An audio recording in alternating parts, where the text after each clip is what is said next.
es docente del Departamento de Medicina Interna de la Universidad Nacional de Colombia, especialista en el área de geriatría. Antes de darle la bienvenida a la doctora, queremos solicitarles que por favor mantengan sus micrófonos y cámaras apagados para mejorar la calidad de la transmisión.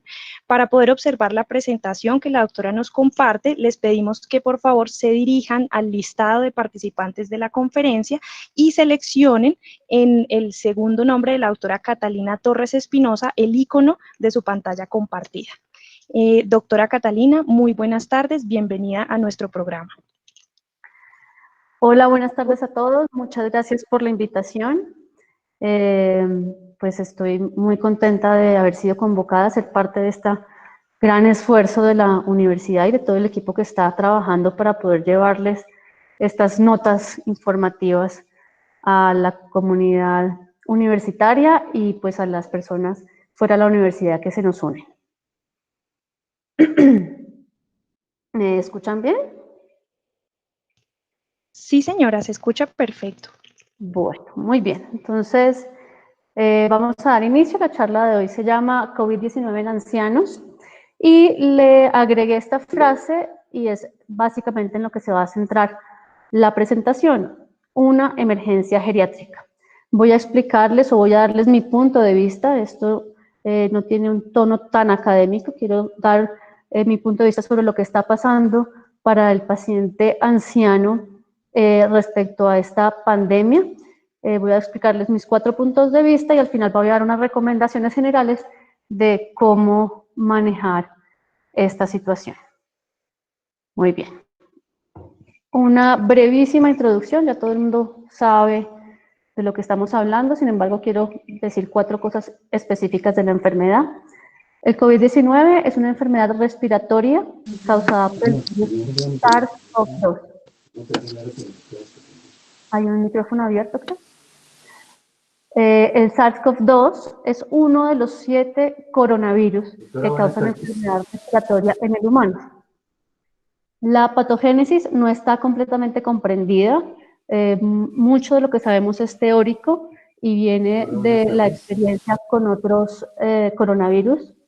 Y su mayor transmisión está a través de gotas respiratorias y contacto directo, haciéndolo altamente contagioso.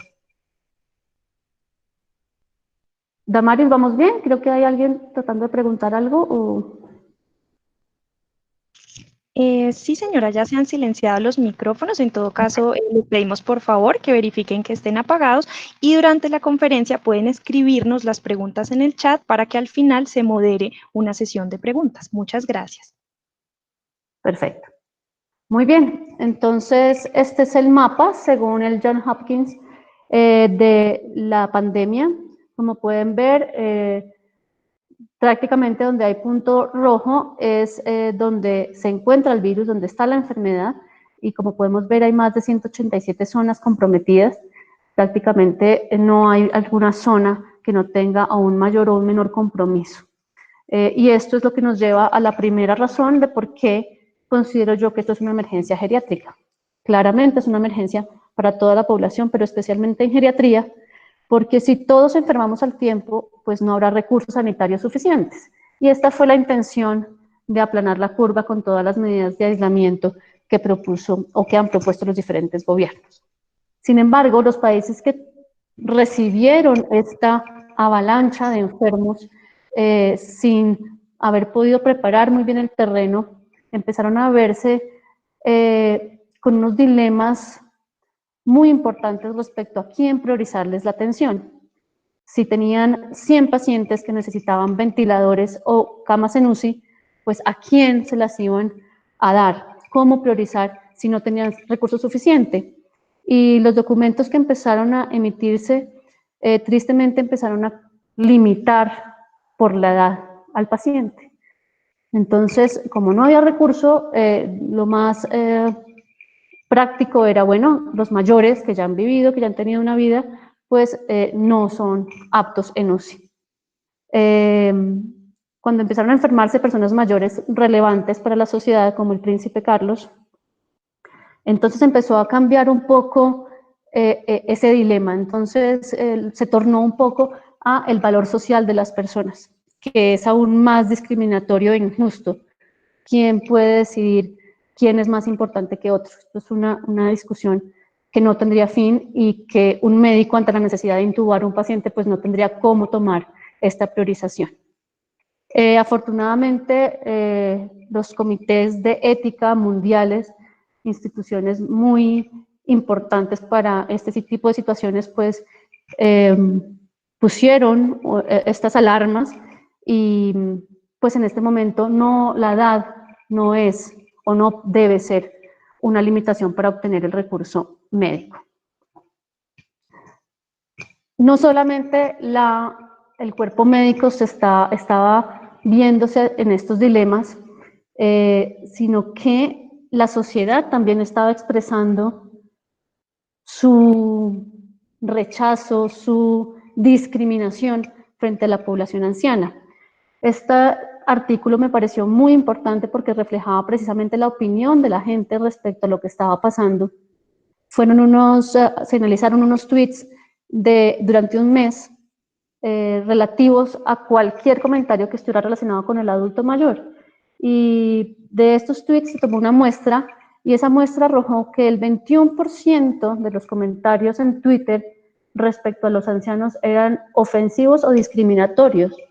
Entonces, es importante saber qué está pensando la sociedad y es llamativo y alarmante ver que la misma sociedad está haciendo y está discriminando a sus ancianos.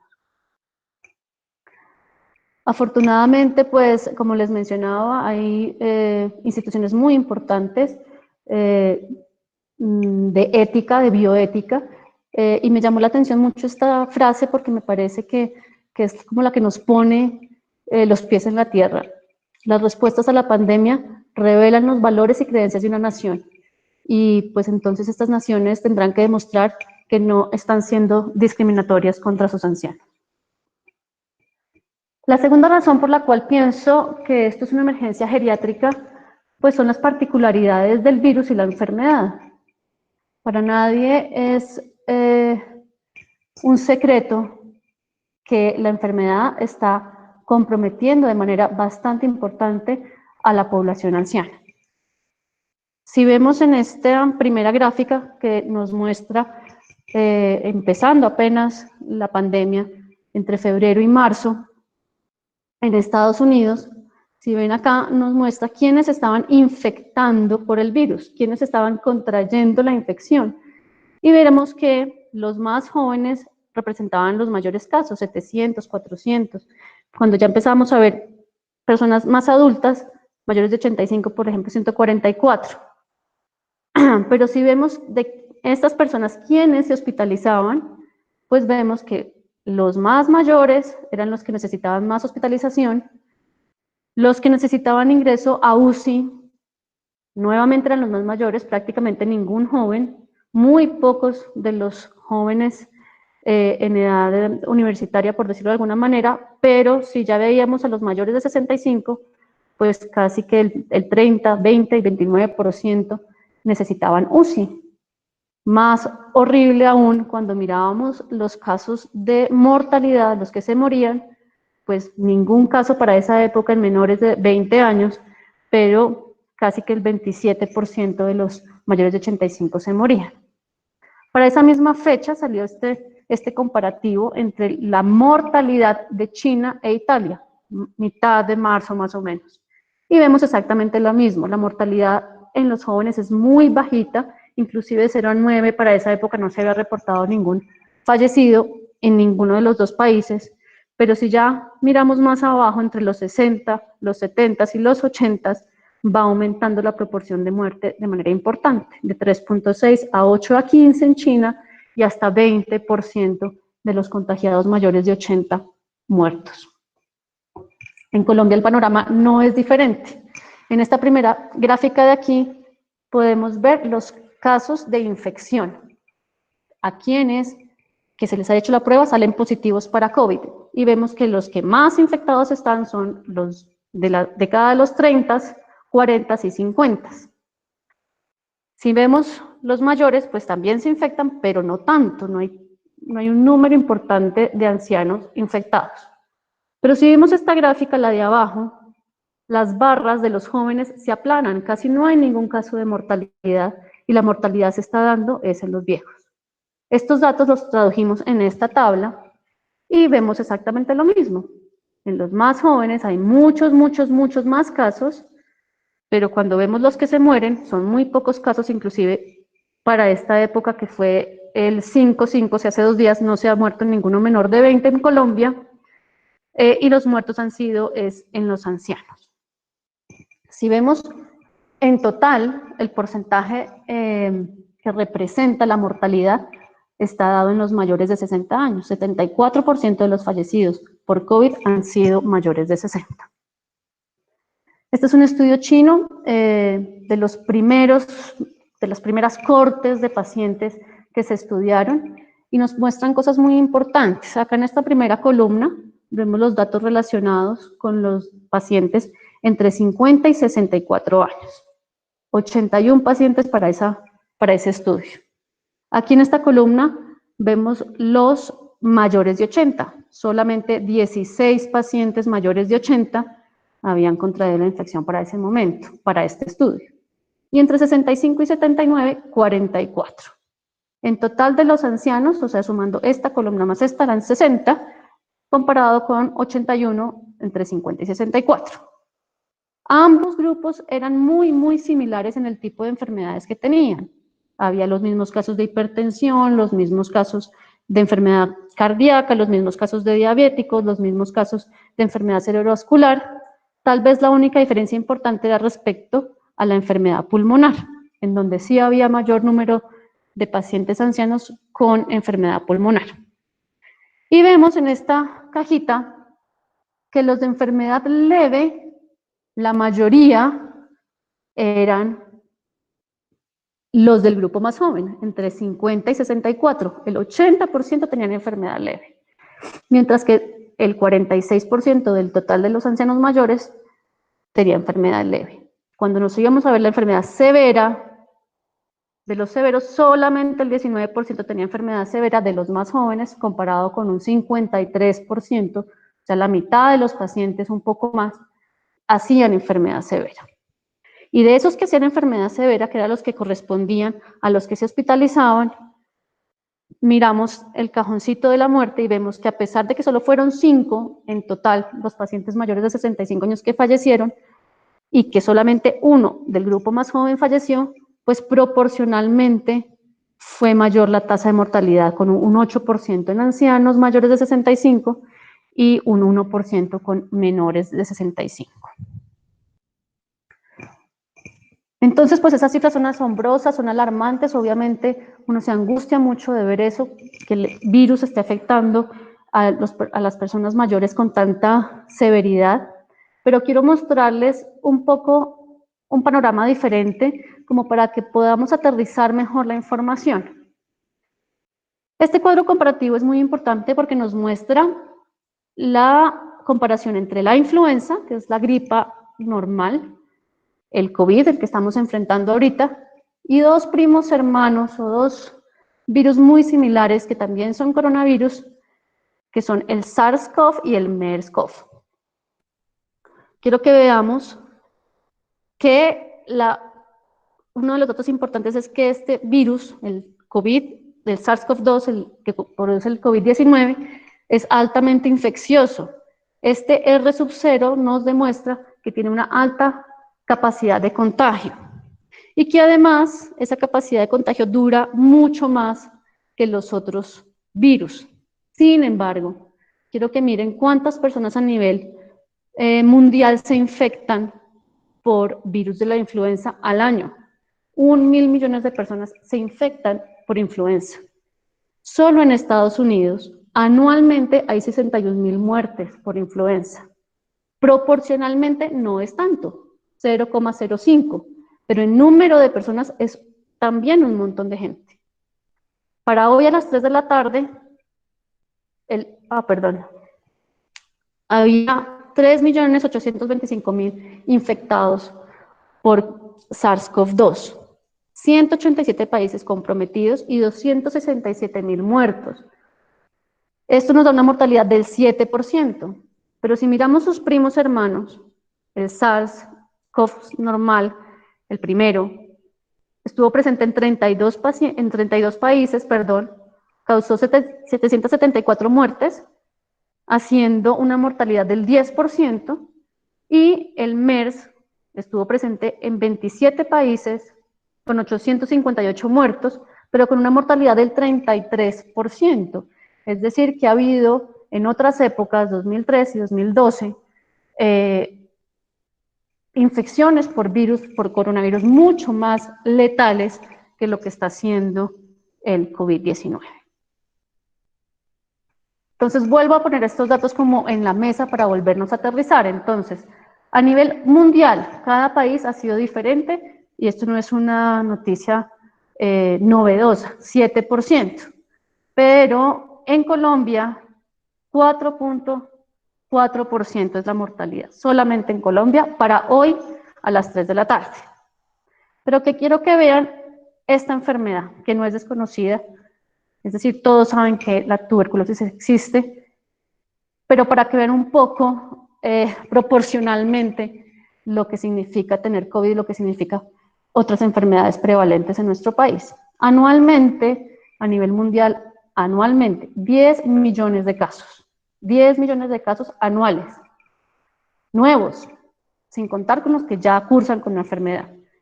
Y 1.300.000 personas mueren al año por tuberculosis. Entonces, podemos ver un poco las cosas en perspectiva. Por otro lado, dramático, en Colombia mueren 5.356 personas al año. En el 2019, este fue el número de muertos por accidentes de tránsito. Y uno no ve, pues, que el gobierno esté limitando el uso de las motos o haciendo muchas medidas de prevención contra estas 5.300 muertes. Obviamente son circunstancias diferentes, no están todos muriendo al tiempo, pero es para que veamos un poco la dimensión de lo que está sucediendo ahora.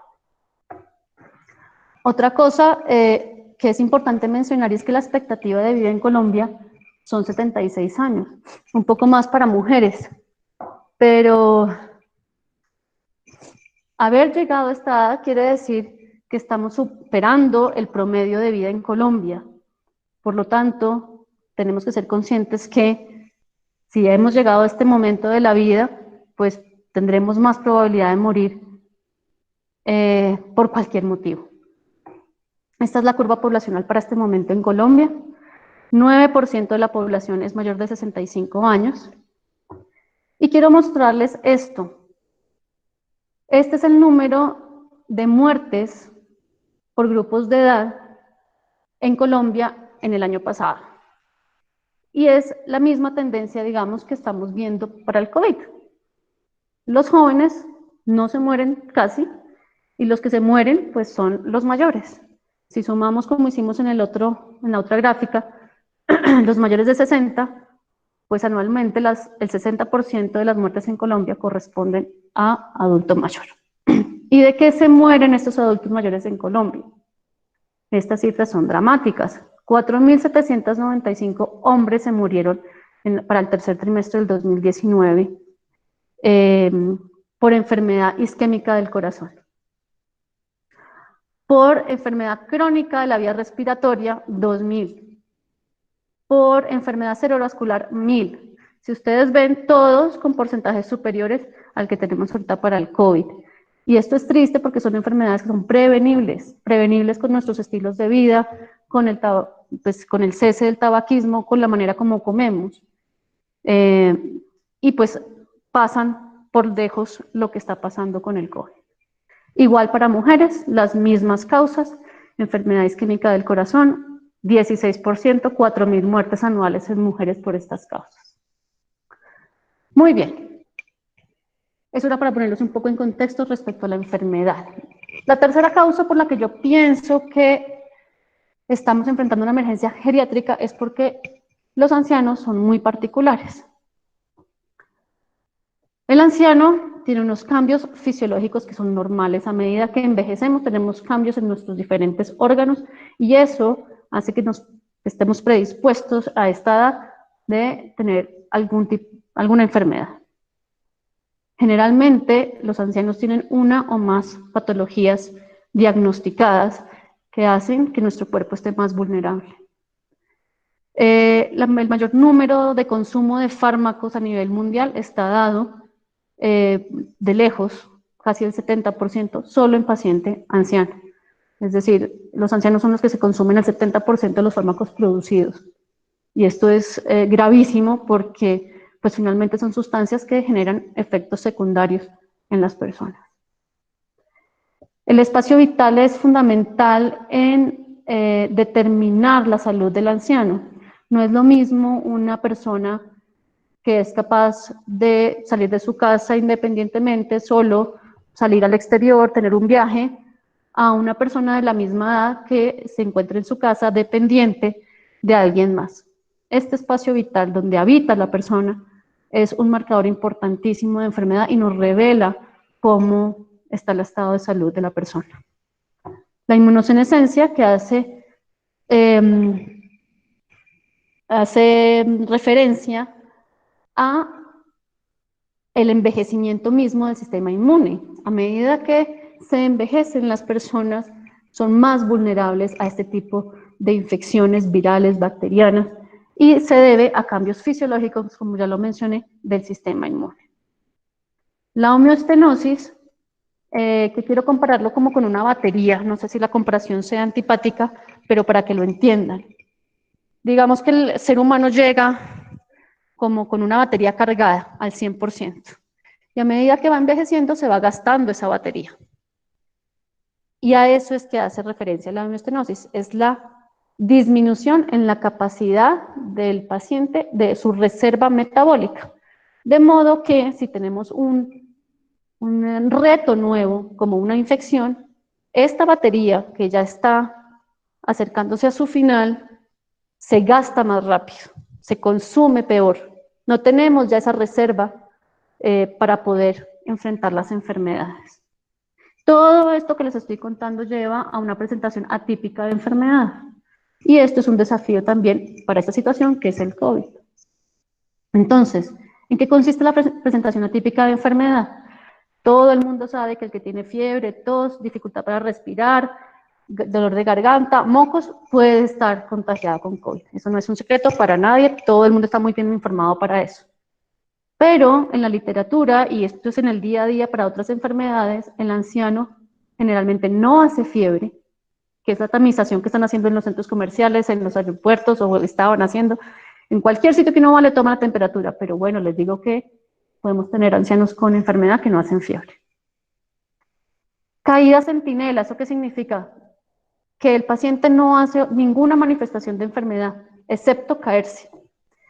Así se diagnosticó un primer caso en un país europeo del norte, un paciente de 90 años que era completamente independiente y nadie supo prestarle atención rápidamente a la enfermedad porque lo que manifestó no fue ahogo, no fue fatiga, no fue tos, sino que se cayó.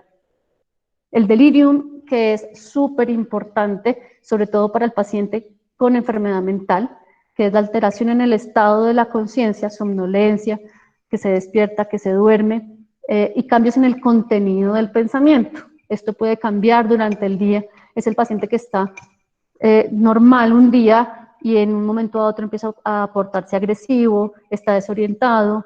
Este es el paciente con delirium y es una de las manifestaciones más frecuentes en paciente que se infecta con el virus anciano, en el paciente anciano.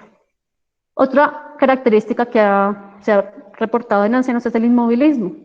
Pacientes que empiezan a quedarse en cama de un día a otro, no se entiende por qué, no hace tos, no hace disnea, pero empieza a no poderse mover de la cama.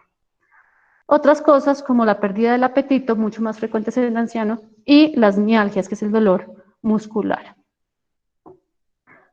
También hemos visto que estos cambios que les mostré anteriormente en la flor hacen que el curso de la enfermedad sea errático, es decir, que se comporte de una manera inusual, alargando los tiempos de estancia hospitalaria. Se han reportado hasta 17 días de estancia hospitalaria en pacientes ancianos.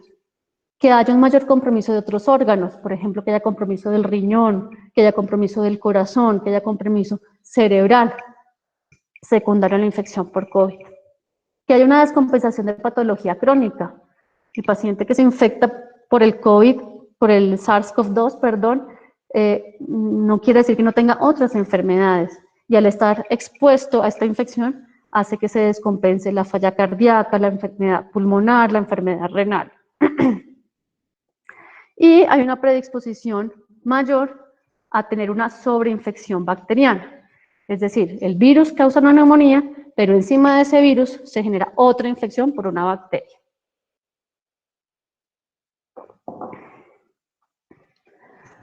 Además, los fármacos utilizados para combatir la enfermedad han reportado un mayor número de eventos adversos y más severos en pacientes ancianos. Cosas que pueden ser tan graves como la misma enfermedad. Arritmias que pueden ser letales, toxicidad ocular, deshidratación severa y, como ya les dije, mayor riesgo de infecciones respiratorias asociadas. Entonces, los fármacos que estamos usando en estos pacientes, en algunos casos nos obligan a suspender tratamiento por sus severos efectos adversos en el anciano. Muy bien. Entonces, el anciano, como ya les dije, es muy particular y tiene sus riesgos por la enfermedad, pero también tiene riesgos en este momento el paciente crónico. El paciente crónico que no se infecta por COVID también está sufriendo un alto riesgo en este momento. Primero, los servicios de consulta externa están cerrados para mayores de 70 y estas personas no tienen cómo acceder de manera primaria a un médico. La atención domiciliaria, los pacientes que normalmente han sido atendidos en casa, ya no los ven en casa, los ven por telellamada o teleconsulta. El paciente que necesita ir a urgencias está en pánico y no quiere contagiarse, entonces difiere esa consulta por alguna enfermedad que puede ser grave. Las clínicas y hogares de día, que son un recurso muy importante para el anciano, están normalmente cerrados.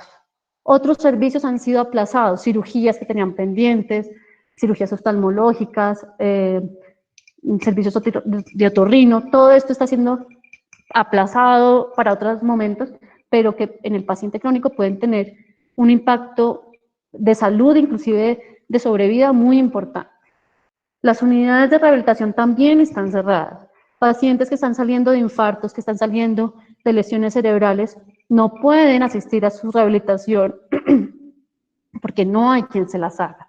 Entonces, así no se están enfermando por COVID, pues están siendo víctimas o más vulnerables de otros eventos secundarios a la pandemia. Lo triste es que no sabemos cuál va a ser el futuro de estos pacientes y que muy probablemente el desborde de estas enfermedades crónicas se vaya a ver en un futuro. Finalmente, la cuarta razón, y es que las políticas públicas no son perfectas. Y acá quiero que hagamos una pausa un poquito y quiero que cierren los ojos e imaginen un niño. Entonces, ya todos se lo imaginaron, muy probablemente lo que se imaginaron no dista de esto, el 90% de los que están viendo una charla se debieron haber hecho una imagen similar a esta. ¿Por qué digo esto? Porque los niños son muy homogéneos. Las políticas que toman los gobiernos para los niños, pues los afecta relativamente a todos de la misma manera. No hay colegio, pues no hay colegio para todos y digamos que el impacto es muy similar. Pero ahora quiero que se imaginen un anciano. Cada uno imagínese, traiga a su mente la idea de un anciano. Bien, algunos han podido traer a su mente una imagen como esta, otros como esta, otros esta, y así sucesivamente. La idea que tenemos en nuestra cabeza de anciano es absolutamente diversa. ¿Y por qué pasa esto? Pues porque eso es el envejecimiento. El envejecimiento es heterogéneo. Es la edad, es el punto, es el momento de la vida donde somos más diferentes los unos de los otros. Entonces, nuestro presidente Iván Duque comete acá dos cosas que no puedo dejar de mencionar. Y dice, para proteger a nuestros abuelos, empezando porque los ancianos no pueden ser llamados de abuelos, esto es un mensaje para todos, por favor, esto es un rol social y no podemos generalizar al anciano como abuelo. Decretamos el aislamiento preventivo obligatorio a partir del viernes 20 de marzo hasta el 31 de mayo para todos los mayores de 70, nada que hacer. Eran los primeros que sabían que nos íbamos hasta finales de mayo. ¿Qué pasa con esta política? Esta política homogeneiza la población, que ya vimos que es completamente heterogénea. Tenemos entonces pacientes robustos, pacientes funcionales con patología, que a pesar de que tienen algunas enfermedades, son muy funcionales, pueden salir solos de su casa, muy activos, desempeñan roles importantes. Pacientes que son dependientes fuera de casa, pueden salir al banco, pueden viajar. Perdón, dependientes fuera de casa, es decir, que dentro de su casa son muy independientes, pero que cuando ya tienen que ser roles sociales, ya no pueden hacerlo. Pacientes dependientes dentro de casa necesitan cuidado, asistencia. Pacientes institucionalizados y pacientes en fin de vida. Como ven, pues el envejecimiento es muy, muy heterogéneo y pues de modo que las consecuencias globales del confinamiento también van a tener repercusiones muy heterogéneas.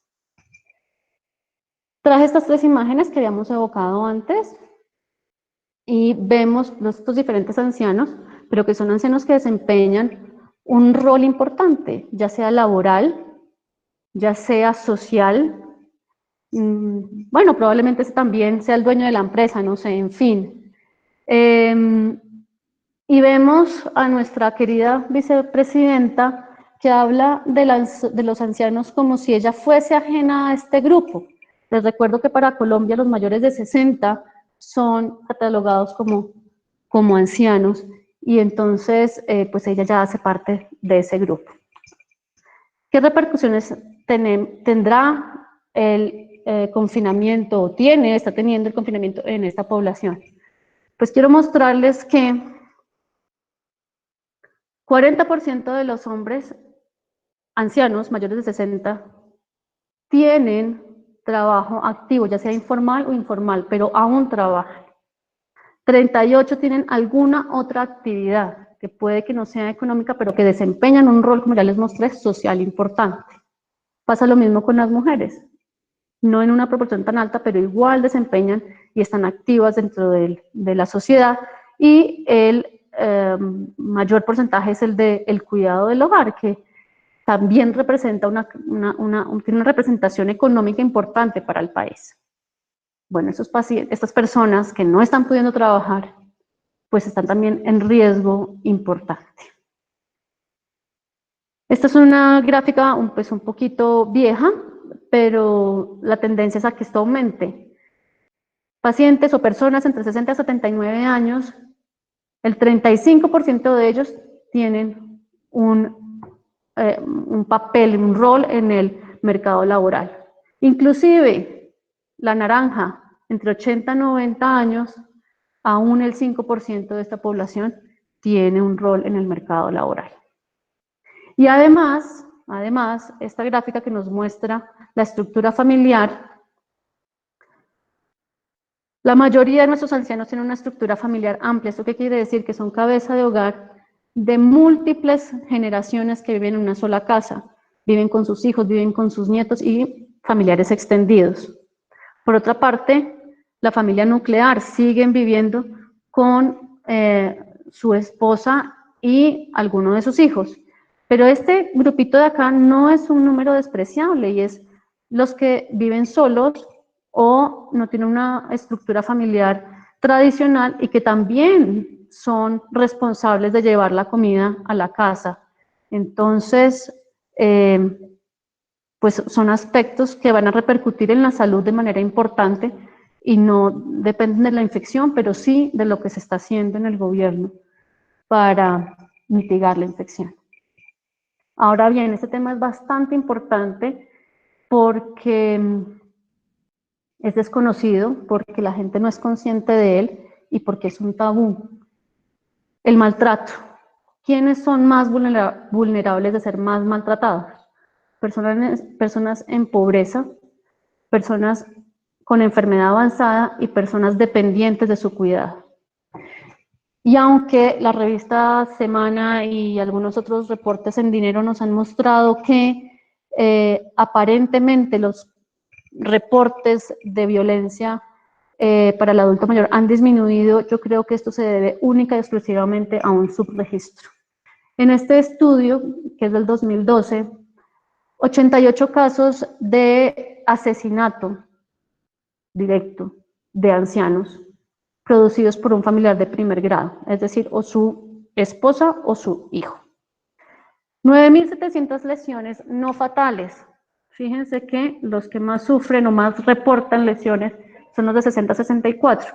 Y raro va descendiendo a medida que avanzamos la edad.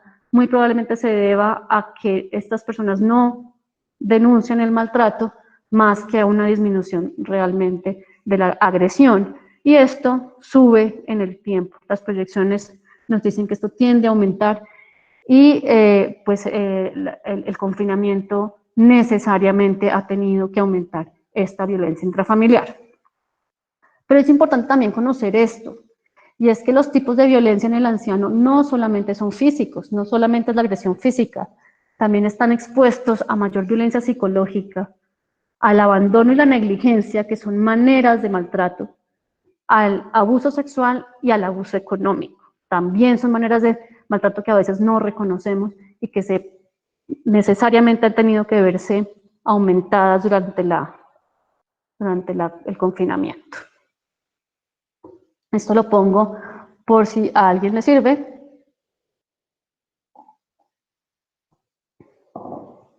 ¿Qué otros riesgos están abocados nuestros ancianos? Los riesgos derivados del uso de tecnologías, como que se encuentran barreras en la comunicación, barreras en la información, barreras en el transporte, que ahora no puede uno desplazarse en transporte público si no es a través de las plataformas digitales. No sabemos qué tan capacitados estén nuestros ancianos en adquirir esto. Y barreras en la adquisición de productos y servicios. Ya por último, pero no menos importante, el riesgo mental, que es para toda la población, para la población anciana, pero en particular en el paciente con demencia. Muchos pacientes con enfermedad cognitiva están teniendo descompensaciones importantes de sus patologías, tornándose agresivos, sufriendo de lo que les mencionaba al principio, delirium, solamente por el cambio en sus hábitos, por la falta de exposición solar, por la falta de sus rutinas, por la falta de terapia, y esto pues puede ser muy grave. Alteraciones en el sueño son algunas de las manifestaciones de este riesgo mental, alteraciones en los hábitos alimentarios, cambios en la espiritualidad. Tuve la semana pasada una paciente que vive sola, había estado muy fuerte durante todo el aislamiento, pero la colapsó el hecho de no haber podido celebrar la misa de fallecido de su hijo, de uno de sus hijos, y esto hizo que ya no pudiera continuar más, y lo cual fue muy duro porque pues muestra la vulnerabilidad. Había estado perfectamente todo el confinamiento, pero no haber podido llevar a cabo esta actividad la derrumbó. Y los cambios en la actividad física, lo que les mencionaba, pacientes que necesitan hacer ejercicio porque tienen enfermedad coronaria, porque están en rehabilitación por alguna otra situación, y el no hacer ejercicio, el no llevar a cabo estas rutinas, puede tener un efecto importante en la salud mental. Muy bien, entonces esas fueron las 4 razones por las que creo que esto pues es una emergencia global, pero fundamentalmente para los ancianos. Ahora, ¿cómo intervenir esto? ¿Cómo ayudar? Les pongo este enlace, que es importante porque son todas las medidas del Ministerio de Salud para, mediante infografías, informarle a la gente qué debe hacer respecto al confinamiento y a la enfermedad. Desde mi punto de vista, las tareas del geriatra pues, son muy importantes. Tenemos un papel protagónico en definir qué intervenciones van a ser costo-beneficiosas para el individuo, no para la población. No podemos generalizar, como ya les dije. Entonces, nuestra valoración podrá determinar si un paciente sí se beneficia de un ingreso a UCI, sí se beneficia del uso de un ventilador, más que una política transversal para toda la persona anciana.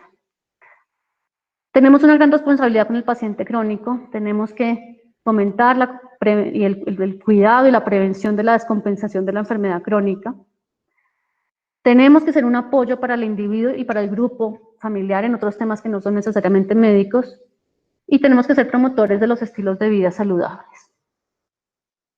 Medidas de autocuidado que ya todos se las saben de memoria, pero no falta, no sobra repetirlas. Un adecuado lavado de manos. Adecuado lavado de manos quiere decir que se realice con la técnica apropiada durante el tiempo adecuado y frecuentemente. Hacer un aislamiento físico, que es diferente al aislamiento social. Una cosa es que no estemos cerca unos a otros, que no tengamos un contacto directo, y otra cosa es que no nos podamos comunicar con nuestros seres queridos. Y establecer hábitos saludables. Obviamente evitar lugares de mayor contagio. Y este estudio, que es chino, me pareció muy importante porque nos muestra dónde se infectan las personas mayores. Esta es una tabla donde se representa al anciano en el G6 y en el G7 y nos dice dónde se está infectando. Donde no hay riesgo es el moradito y donde hay mayor riesgo de infección es el rojo.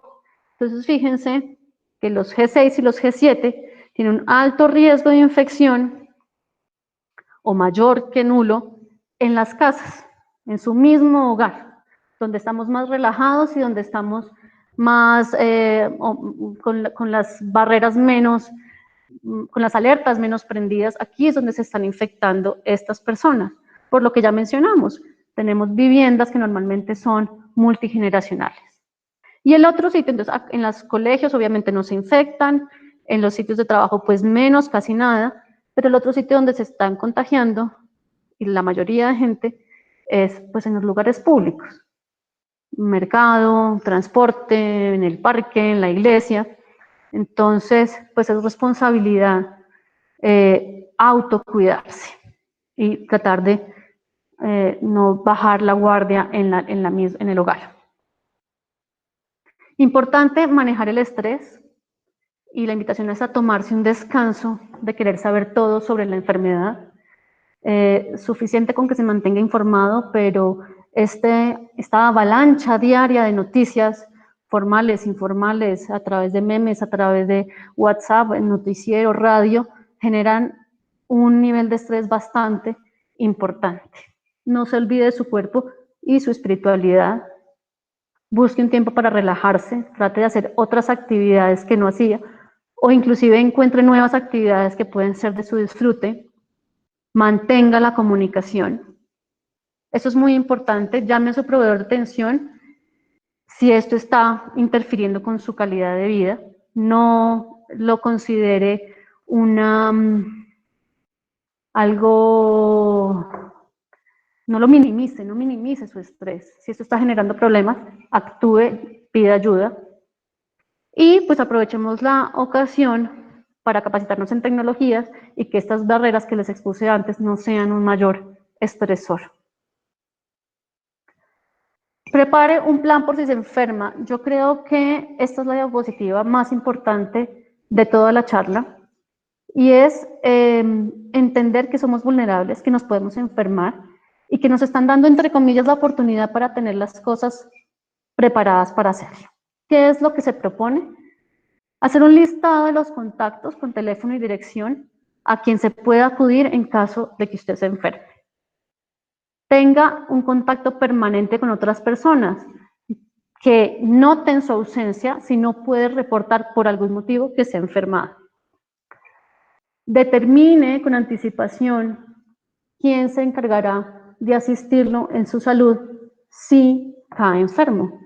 Y notifíquele. Si la persona que le va a ayudar es su esposo o esposa, pues dígale, usted está encargado de tomar las decisiones o de asistirme en caso de que me enferme. Hágaselo saber, si es un hijo igual, si es un nieto también. Si es un vecino, un familiar, un amigo. Contacte al proveedor de atención médica con anticipación y consulte qué le está ofreciendo para poder disponer de los servicios en caso de que los necesite. Eso es importante. Pero otra cosa que también quiero resaltar aquí, y es una invitación que hago y que llevo haciendo hace mucho tiempo, y que quisiera que esto cobrará importancia, y es que se nos olvide o que le perdamos el miedo a hablar de la muerte.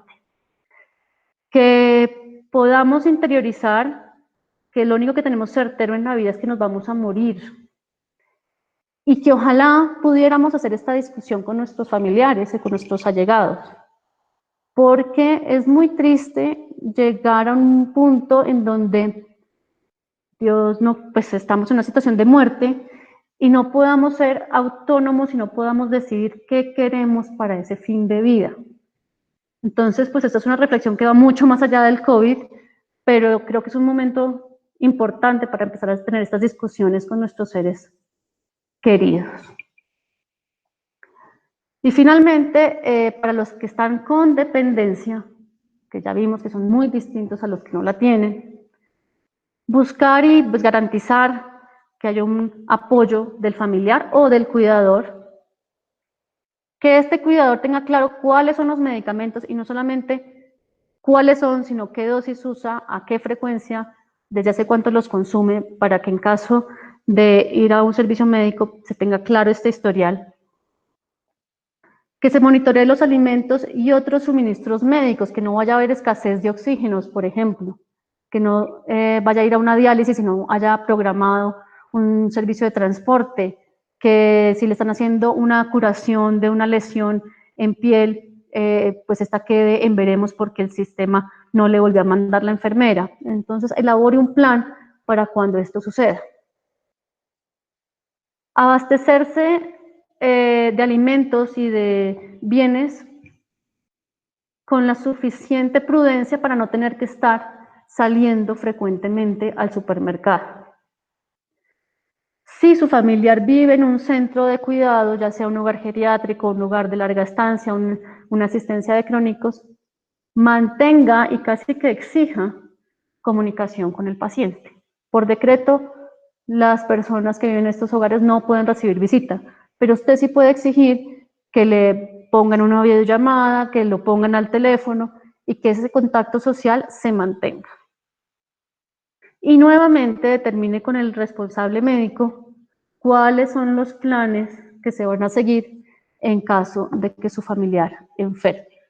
Va a ser trasladado a un hospital, va a ser llevado a una UCI. Tener esto claro de antemano evita muchos dolores de cabeza y evita sufrimientos tan importantes como ver que su familiar está hospitalizado y está solo, está aislado, porque estos pacientes que están con COVID no tienen autorización para visitas. Muy bien, esto era todo lo que tenía para decirles. Espero haya sido de su agrado la presentación. Doctora Catalina, muchísimas gracias por su excelente presentación con un abordaje multidimensional que ayuda al adulto mayor y a sus familias para afrontar esta pandemia. Muchas gracias. Con mucho gusto. Bueno, un par de preguntas. ¿Hay alguna herramienta que permita al médico clínico o que lo apoye para tomar esa decisión de qué paciente adulto mayor debería o no ingresar a, por ejemplo, la unidad de cuidados intensivos, además de la edad? Sí, hay muchísimas. La más importante es la que usamos nosotros como herramienta de historia clínica, que se llama valoración geriátrica integral, y es básicamente esto que les estoy mencionando. Es un abordaje multidimensional que no solamente evalúa al paciente en su condición médica, sino en su condición cognitiva, funcional y social, y nos permite poder hacer pronósticos y poder definir qué paciente se beneficiará o no.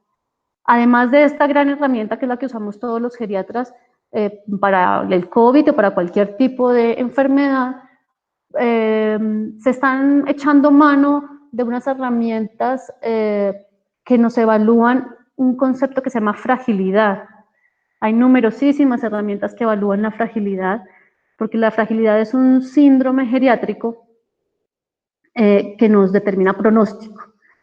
Hay herramientas de fragilidad que nos miden la fuerza, la capacidad de caminar sin sentir fatiga, la pérdida de peso. Hay otras que nos abordan situaciones sociales. Bueno, hay numerosas estrategias para medir la fragilidad. de las que se puede echar mano. Si quieren, digamos, la que está más disponible ahorita durante la pandemia y la que se ha divulgado en la academia, es la que propone la guía NICE de Inglaterra, que se llama la CSF, que es la escala clínica de fragilidad, que está disponible en todas partes. Perfecto, doctora, muchísimas gracias. ¿Considera usted que hay algún impacto con respecto al desacondicionamiento físico o incluso a la postración en el adulto mayor que se encuentra en confinamiento? Esta pregunta es supremamente importante porque sí, definitivamente sí lo hay. Y nuevamente, no solamente respecto al COVID, sino para cualquier patología. Y hay una asociación directa entre la capacidad de moverse, de ser independiente, la capacidad funcional, con desenlaces negativos en el anciano. Y se ha visto que una persona que pasa en cama o sí, hospitalizada o en cama sin actividad física, puede perder hasta el 1% de la masa corporal por día.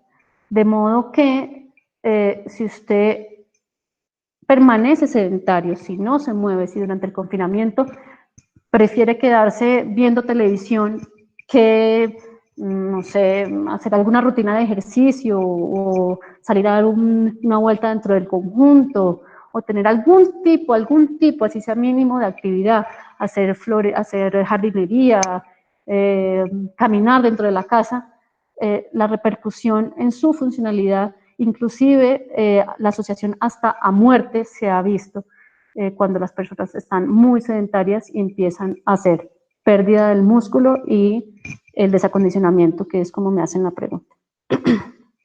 Doctora Catalina, nuevamente muchísimas gracias por acompañarnos el día de hoy. No, señora, a ustedes por la invitación. Muchas gracias. Nos hace otra pregunta la doctora Analia. Ella nos pregunta, ¿para usted la palabra anciano tiene alguna connotación social? ¿Por qué usar esta palabra más o menos que la denominación adulto mayor? Bueno, esta es una discusión que tenemos frecuentemente.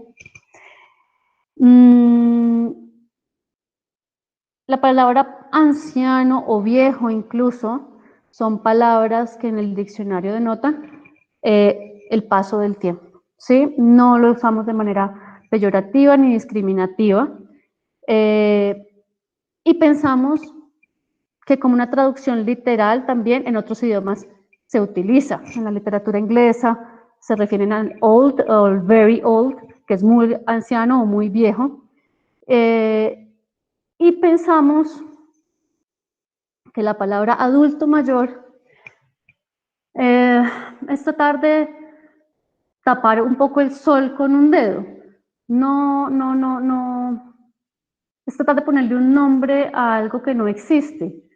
Digamos que dentro del desarrollo de las etapas vitales, del ciclo vital, el adulto mayor puede ser, no tiene una definición muy concreta.